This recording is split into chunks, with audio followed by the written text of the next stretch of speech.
Page 20, Up the Attic Stairs. At the top of the page, they're introducing you to a new dynamic sign, dynamic marking. Remember, dynamics is louds and softs. So far, we've had F and P.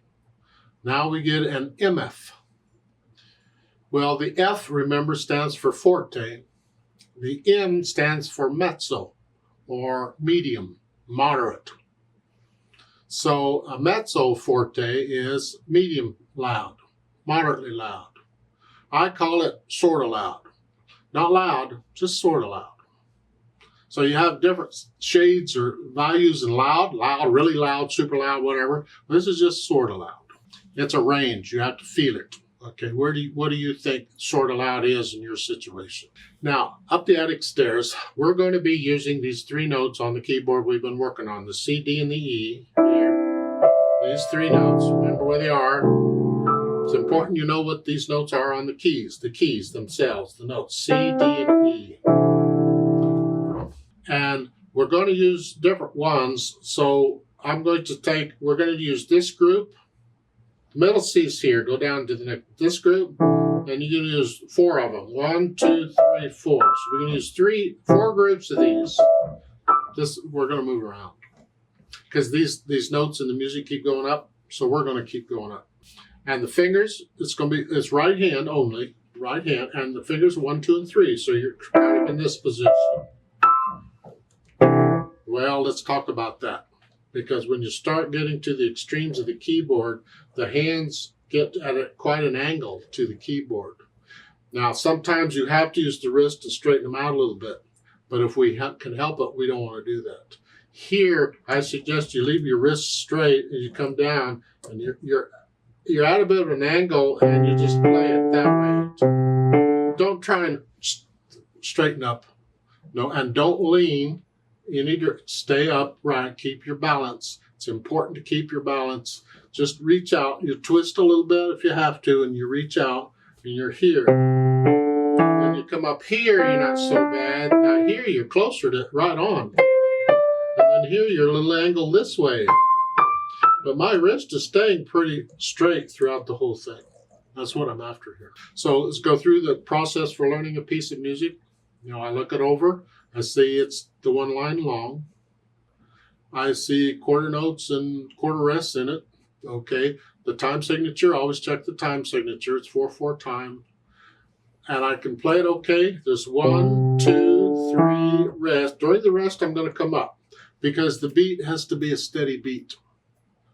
Now this one, you can actually memorize it because that's all we're doing is these three notes in different places. So you don't even have to look at the music. So it's 1, 2, 3, rest, 2, 3, rest, 3, rest, rest. That's all we're doing. And the moving is not a quick jerky motion or nothing. You just lift up and move. Stay relaxed. Then I think about the dynamics. MF, our mezzo forte, or sort of loud, whatever. See if loud.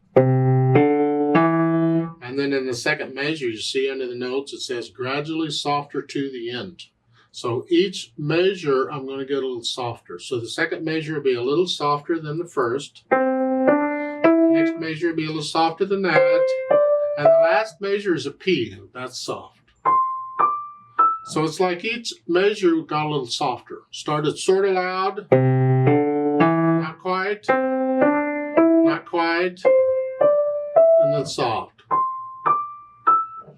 You have to experiment with it because, as you gradually get, I'm just adjusting the weight. I'm using sort of a lot of weight and then a little less weight, and then finally very light, or light, I should say. Now they have a little Premier Performer thing there. You want to play with that? We can play with that. See, we're playing the same three notes each time, and they're saying, well, we can use both hands. We're going to use the left hand here. We're going to use these 2, 3, and 4 needs. And we're going to take turns. The left hand will play the first one.